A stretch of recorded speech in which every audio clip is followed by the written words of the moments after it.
غریبی ساتھ لاتی ہے زمانے بھر کے رنج و غم۔ غریبی ساتھ لاتی ہے زمانے بھر کے رنج و غم۔ سنا ہے باپ زندہ ہو تو کانٹے بھی نہیں چبھتے۔ السلام علیکم، تو کیسے ہیں آپ؟ میرا نام ہے نعمان عطا۔ کہانی ہے گلناز کی۔ گلناز ایک جوان، خوبصورت، حسین، پڑھی لکھی، کفایت پردہ دار اور گھر گرہستی والی لڑکی تھی۔ اتنی خوبیاں تھیں اس میں، لیکن دو عیب تھے، بہت بڑے عیب تھے اس میں۔ سب سے پہلا عیب، وہ غریب تھی، غریب گھر میں پیدا ہوئی تھی۔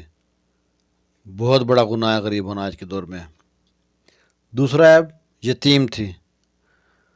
یتیم کو کہاں جینے دیتی دنیا آج کل۔ اور جس کی یہ جوان حسین بیٹی ہو، وہ ماں کیسے سکون سے سو سکے گی؟ وہ ہر وقت بیٹی کے رشتے کے چکر میں لگی رہتی ہے، جوڑ توڑ کر، کبھی اس کا رشتہ سوچ، اس کے رشتے سوچ، لیکن کہیں بھی رشتہ طے نہیں ہوتا، کیونکہ ایک تو غریب، اوپر سے جہیز کی ڈیمانڈ وہ کہاں سے پوری کرے۔ تو اسی گاؤں میں ایک آدمی تھا وہ شرابی اور شبابی اور کبابی آدمی تھا۔ اس کے پاس نئی نئی دولت آئی تھی۔ وہ ہر سال 10 جوڑوں کی اجتماعی شادی کر رہا تھا، اور جوڑوں کو سجا کے، بنا سوار کے، چوک میں چوراہے پہ بٹھا دیتا تھا، سٹیج بنا کے۔ وہاں دنیا تماشا دیکھتی تھی ان کی، اور جناب ان کی شادی کر رہا تھا۔ اس کی جے کار ہوتی تھی، لوگ اس کی تعریف کرتے، وہ بڑا خوش ہوتا تھا۔ تو گلناز کی ماں جاتی ہے اس کے پاس سے، کہتی ہے آپ میری بیٹی کا بھی نام لکھ رہے ہیں جو آپ شادیاں کراتے ہیں اجتماعی، لیکن مجھے ابھی تک رشتہ نہیں ملا ہے۔ وہ کہتا ہے رشتہ ڈھونڈنے کی ضرورت نہیں ہے، میرے پاس رشتہ ہے۔ اس کے پاس اپنے بڑے مہرے ہوتے ہیں، کیونکہ وہ آدمی خود کرپٹ ہوتا ہے، شرابی کبابی آدمی ہوتا ہے۔ تو وہ کہتا ہے جی یہ میرے پاس لڑکا ہے، یہ چنگچی چلاتا ہے، اتنی دہاڑی کماتا ہے، یہ اور وہ ہے۔ ماں کو پوچھتی ہے اپنی بیٹی کو آ کے، بیٹی کہتی ہے مجھے قبول ہے، جیسا بھی آپ نے ڈھونڈا ہے میرے لیے مجھے قبول ہے۔ لو جی، وہ عورت آتی ہے گلناز کی ماں، اس کہتی ہے جی ٹھیک ہے، منظور ہے مجھے رشتہ۔ وہ نام لکھ لیتا ہے، بتا دیتا ہے کہ فلانے مہینے کی فلانی تاریخ کو آپ کا ہے، برات یعنی کہ ادھر آ جائیں سب لوگ۔ اب لڑکی گلناز کو نہیں پتہ ہوتا کہ میری شادی چوراہے پہ ہونی ہے۔ اس نے وہ جب شادی سے کچھ دن پہلے پتہ چلتا ہے کہ اس کی شادی چوراہے پہ ہونی ہے، وہ اپنی ماں سے کہتی ماں میں اپنا تماشا نہیں بنانا چاہتی۔ اور لڑکی جو گلناز تھی تھی تو وہ غریب، لیکن ایک ہوتے ہیں انا پسند لوگ، خوددار لوگ، اس طرح کی تھی۔ ماں کہتی بہتر جیسے تو کہتی ہے ویسے مان لے، پر چوراہے پہ شادی نہیں کرنی تو کہاں کرنی ہے بتا۔ وہ کہتی ہے آپ اس کے پاس جاؤ، اس چودھری سے کہو جو تو نے رقم دینی ہے ہم کو، جو تو نے ہم کو سامان جہیز لے کے دینا ہے وہ گھر پہ دے دے، نام اس کا بتائیں گے سب کو، لیکن میں چوراہے پہ سب کے سامنے تماشا نہیں بننا چاہتی۔ اس کی ماں جاتی ہے چودھری سے کہتی ہے، وہ کہتی چل بھاگ یہاں سے، شادی کرنی ہے تو چوراہے پہ، نہیں تو ختم، اور یہ آیا تو رشتہ بھی ختم۔ اور اس لڑکا کہتے ہیں نہ کر دو، لڑکا بھی کہتا ہے جی میں وہاں شادی نہیں کرنی اب۔ اب ماں آتی ہے، منہ لڑکا کے گھر آ جاتی ہے، کیا کرتی ہے؟ اور ان کو تنگ کرنے کے لیے چودھری نے، گلناز کیا کرتی ہے، اسکول میں پڑھاتی ہے، پرائیویٹ اسکول میں، اور گھر میں جناب آ کر وہ بچوں کو ٹیوشن پڑھاتی تھی۔ ماں بچوں کو جو ماں تھی گلناز کی، وہ بچوں کو پڑھاتی تھی جی، سپارہ قرآن پاک پڑھاتی تھی، سلائی کڑھائی کا کام کرتی تھی، اس طرح کام تھے اس کے۔ اب جب چودھری کو بڑا غصہ آتا ہے، وہ اسکول والوں سے کہہ کے اس کی نوکری چھڑوا دیتے ہیں۔ ان کو بدنام کرنے کی کوشش کرتا رہتا ہے چودھری، کہ اس کے ہاتھ سے نہیں چڑھتے لیکن ہے کہ جو مرضی کر لو، ایک ذات اوپر بھی ہے جو بڑے بڑے فیصلے کرتی ہے اور اٹل ہوتے ہیں۔ تو یہ بات جو پھیلتی ہے پورے علاقے میں کہ گلناز نے شادی سے انکار کر دیا، چودھری کی تھو تھو ہو گئی، ہر طرح کے چرچے ہو جاتے ہیں۔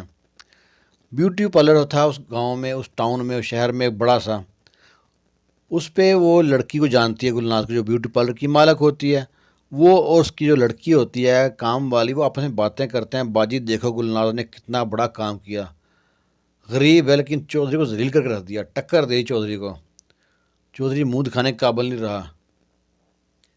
تو اسی بیوٹی پارلر پہ نا ایک عورت تیار ہو رہی ہوتی ہے، میک اپ کرا رہی ہوتی ہے. وہ دیکھتی ہے تو پوچھتی ہے کہ یہ کون ہے گلناز. وہ بتاتی ہیں جی اسی گاؤں کی ہے، اسی شہر کی ہے، وہاں ساتھ والی گلی میں رہتی ہے، بہت نیک ہے، بہت سگڑ ہے، بہت خواہشار ہے، گھر گرستی والی ہے، پڑھی لکھی ہے، خوبصورت ہے، حسین ہے.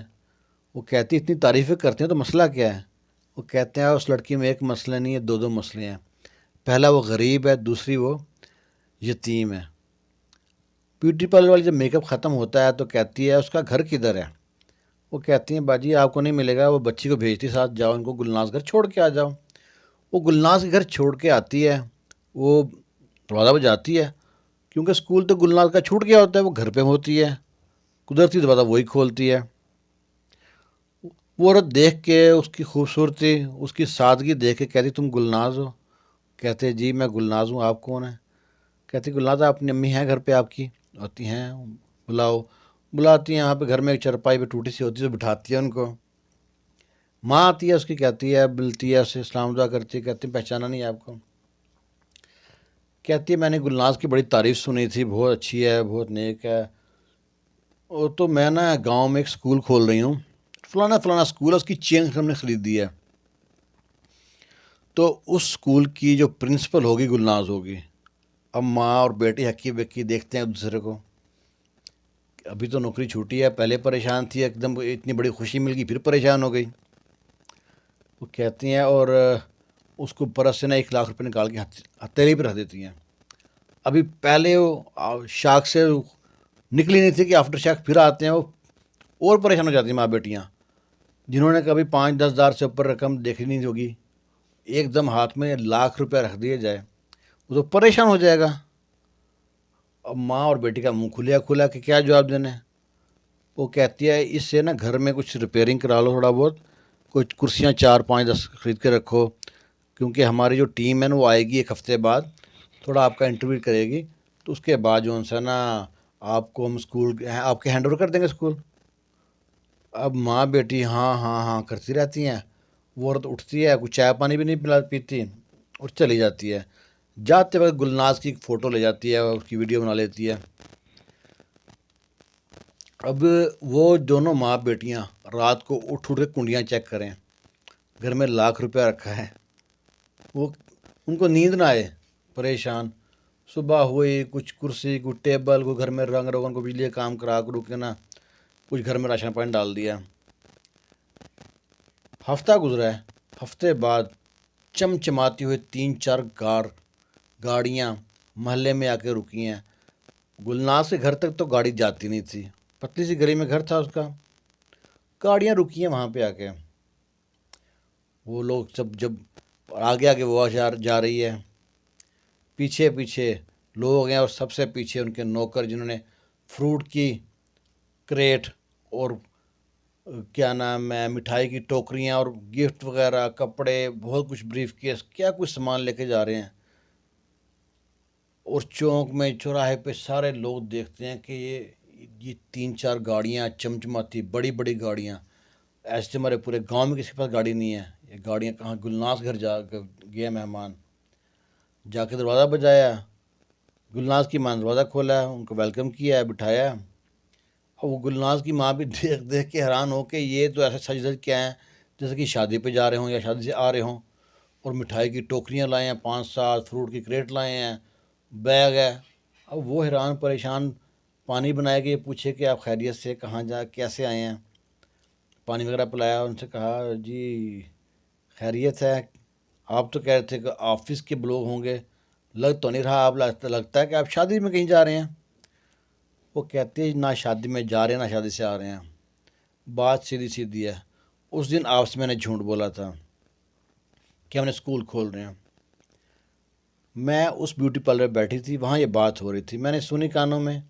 میرا بھائی لندن میں، UK میں پڑھ کے وہاں پہ کماتا ہے، وہیں پہ رہتا ہے، جاب کرتا ہے، گوری لڑکیوں سے تنگ ہے، کہتا ہے کوئی دیسی کفایت سگڑ گھر گرستی ہوئی لڑکی چاہیے، تھوڑی پڑھی لکھی بھی ہو. تو گلناز کا ذکر وہاں پہ ہوا بیوٹی پارلر پہ. آپ ان کو بلا لیں اگر ہم کو نہیں جانتے تو، زمان کے طور پہ. تو ہم آپ کی بیٹی کا ہاتھ مانگنے آئے ہیں اپنے بھائی کے لیے۔ اب گلناز کی ماں باپ جو پہلے 2 پورے ہفتے سے پریشان تھے وہ اور پریشان ہو گئے۔ گلناز اپنی ماں کو جب رشتہ ٹوٹا تھا تو ماں اس کی پریشان رہتی تھی۔ گلناز تو اپنی ماں کو ایک ہی بات کہتی تھی کہ امی میں سجدوں میں اللہ سے ہمیشہ نصیب مانگتی ہوں، آپ پریشان نہ ہو، اللہ تعالیٰ دعا قبول کرنے والا ہے۔ اب اس کی گلناز کی ماں کو وہ بات یاد آ جاتی ہے اپنی بیٹی کی کہ وہ بیٹی سے لڑ رہی تھی، تم نے رشتہ توڑ دیا، تمہارے زیادہ یکڑ ہے، تم زیادہ ناپسند ہے۔ اب وہاں پہ اس کے پاس کہنے کا کوئی الفاظ نہیں ہوتے، وہ کہتی ہے ہم آپ کو جان پہچان تو ہے نہیں ہے۔ وہ بیوٹی پارلر والی کو بلاتی ہے، گاؤں میں جو 2 ان کے رشتہ دار ہوتے ہیں اسی گاؤں میں، ان کو بلاتی ہے، ان سے ملا دیتی ہے، اور پھر گلناز کی اس گھر میں شادی ہو جاتی ہے۔ بہت زیادہ، حد سے زیادہ امیر لوگ تھے وہ۔ بس جب اللہ تعالیٰ دعائیں قبول کرتا ہے نا، کیونکہ گلناز نے ہمیشہ دعا میں نصیب مانگے تھے، دولت نہیں مانگی تھی، نصیب مانگے تھے۔ ہم لوگ دعائیں پوری نہیں مانگتے، جب بھی دعا ہم مانگتے ہیں اور پھر ہم پیچھے انتظار کرتے ہیں کہ ہماری دعا قبول نہیں ہوئی، دعا اگر رد کبھی بھی نہیں ہوتی، اس کے بدلے ہمارے کوئی مسئلہ ہوتا ہے وہ کلیئر ہو جاتا ہے، کوئی مشکل ہم پہ آنی ہوتی ہے وہ ختم ہو جاتی ہے، اور پھر بھی نہ ہو تو اللہ کے یہاں جمع ہو جاتی ہے، اسٹور ہو جاتی ہے وہ دعا، اس کا بدلہ وہاں ملتا ہے۔ تو جب بھی مانگو اللہ تعالیٰ سے دعا پوری مانگو، پر دولت کے پیچھے مت بھاگو، نصیب کے پیچھے بھاگو۔ اور وہ چودھری جس نے اس کا اسکول چھڑوایا تھا، جس نے کہا تھا میں ذلیل کر کے رکھ دوں گا ان کو، وہ خود ذلیل ہو گیا لوگوں کے تانے سن سن کے۔ یہ ہوتا ہے جب اللہ کی لاٹھی پڑتی ہے نا تو بڑے بڑے جو ترم خواہ سیدھے ہو جاتے ہیں۔ کوشش کریں پازیٹیو رہیں، دوسروں کے بارے میں مت سوچیں۔ ہمارا سب سے بڑا مسئلہ یہ ہوتا ہے ہم دوسروں کے بارے میں سوچتے ہیں، اپنے گھر کو چھوڑ کے۔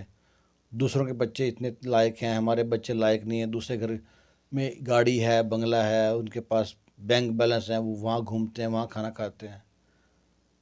جب صبر شکر کرو گے نا، اللہ کی ذات کہاں کہاں سے نوازے گی نا، آپ سوچ بھی نہیں سکتے۔ یہ ایک چھوٹی سی کہانی آپ سے شیئر کیا ہے، اچھی لگے تو ہمارے چینل کو لائک سبسکرائب لازمی کیا کریں، اس سے ہمارا حوصلہ بڑھتا ہے۔ دعاؤں میں یاد رکھیے گا۔